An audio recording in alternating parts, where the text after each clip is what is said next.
Welcome sa Dries TV. Kung interesado ka sa ganitong news, huwag kalimutang isubscribe ang ating YouTube channel. Maraming salamat! Welcome po ulit sa ating panibagong update tungkol kina Kim and Paolo Abilino. Sa bawat update natin, tatalakayin natin ang mga pinag-uusapan sa mundo ng social media tungkol kina Kim and Paolo Abilino. Kaya naman kung hindi pa po kayo nakasubscribe dito sa ating channel nako, i-click nyo na po yan and isama nyo na din ang bell button. So ayun, welcome back again sa ating YouTube channel mga ka-Kimpaw, and sa update natin ito ang pag-uusapan natin ay isang makabuluhang topic na naman tungkol kay Kim and Paolo Abilino. Pero bago natin pag-usapan yan, bilang pasasalamat po, magbabasa ako ng ilang komento mula po sa ating mga masusugid na taga-subaybay sa ating YouTube channel about kay Kim and Paolo Abilino. Narito ang ilang mga komento na ating napili. Mula po ito kay Ma'am Norma Dayag. Sabi niya, Dries TV, very strong ang similarities nila at isa yan, evidence na sila nung striking personality nila. Magugulat na lang tayo sa biglang wedding nila. Enjoy mo na nila yung mga project na nag-aantay sa kanila. Time lost will ever be regained. Kaya samantalahin muna nila ang pagkakataon, lalo na kay Paolo kasi may anak na siya na nag-aaral.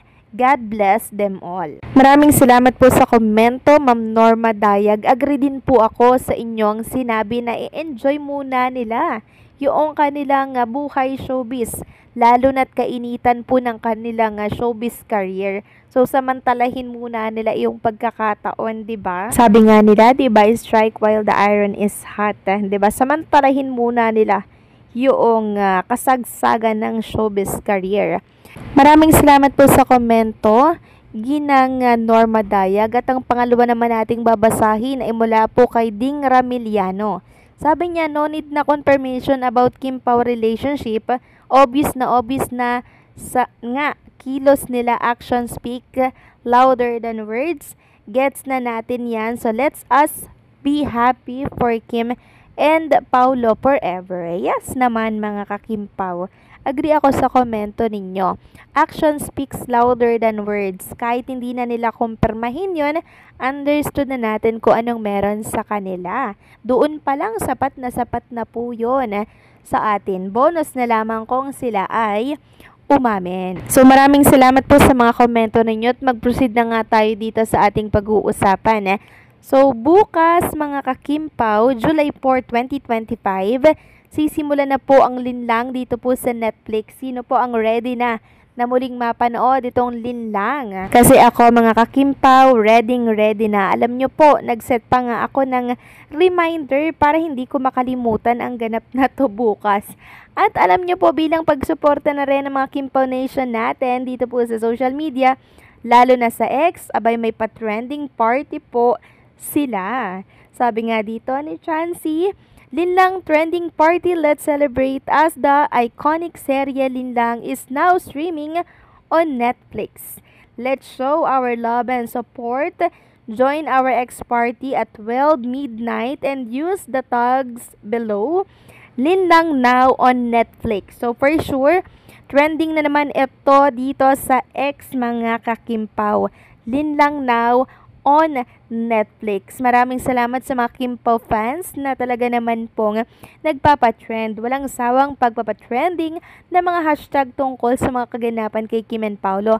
And ang hashtag Linlang on Netflix, hashtag Linlang, hashtag Kimpaw. Yan po yung pagtitrending nila ngayon. So dito po sa X may palaro po, 'di ba? May nag-sponsor po na dalawang sponsors dito po kay Johnny. Tapos ang laro doon ay ikwento kung ano yung mga nabago sa kanila nang kilala nila si Kim and Paolo Abilino. At alam nyo po sa X, grabe, ang dami kong mga nababasa na mga kwento po ng mga Kimpaw fans.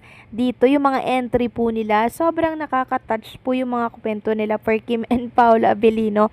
At alam mo po si Johnny, yung nagpapalaro, hindi po siya ata makapasok sa work kasi kailangan niya pong basahin lahat ng entry. So talagang mag-a-absent ata siya bukas para mabasa lahat at mapili kung sino po yung mga mananalo. And eto nga, meron ako nabasa dito. Mula ito kay Tinzia. Sabi niya dito shinare niya yung kanyang experience.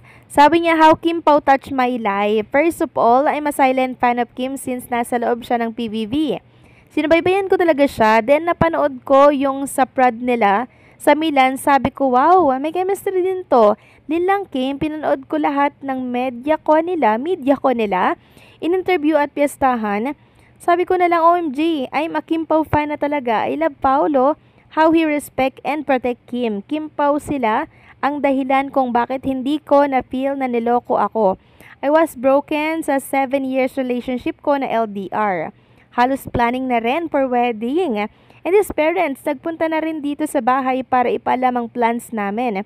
Grabe din yung effort na nag-a-ask ka na ng coordinator for wedding. Lahat-lahat. Then after 2 weeks, no communication kasi paalam niya busy siya sa work. Which is true naman, but sa 1 week lang pala yon is lumabas sila ng tropa niya. Not sure kung saang state sila na masyal. Then halos may tiwala ako sa kanya. Halos 1 month kaming hindi nag-uusap. One day, umamin siya na may iba. Then sabi niya, nabuntis na nga niya. Nakakatawa lang kasi wala akong idea. Ang alam ko lang busy sa work. Naging babad ako sa TikTok and X-Twitter sa main account ko. Grabe naman mga kakimpaw, parang ayoko na pong ituloy mga kakimpaw yung kwentong to. Pero thankful ako kasi nakayanan niya po yung ganitong sitwasyon. Sobrang sakit nito mga kakimpaw At alam niyo po naging kapitan niya or Kimpaw po ang naging sandalay niya nung time na siya ay stress dito sa kanyang alam niyo yun, mapapangasawa. Grabe, no? Kaya pala nakakaiyak magbasa noong mga entry nila. Hindi ko kinaya. Isa pa lang yun, naiiyak na ako mga kakimpaw. At maraming salamat kay Kim and Paolo Abilino dahil talagang marami pong umaasa sa kanila. Pinapalakas po nila yung loob ng bawat Kimpaw Nation. Kaya pala love na love si Kim and Paolo Abilino ng mga fans dahil mga Kimpaw. Si Kim and Paolo nagbibigay po ng pag-asa sa marami. Next topic naman, pag-usapan natin mga kakimpaw ang tungkol nga dito sa ating nakita na shinare po ni Eliza na picture mula ito kay Ched Dezena.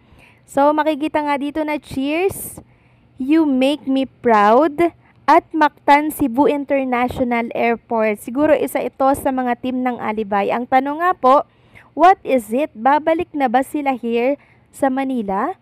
So, babalik na si Kim and Paolo Abilino sa Manila. Tapos na kaya mga kakimpaw yung taping ng The Alibay. Very short lang, no?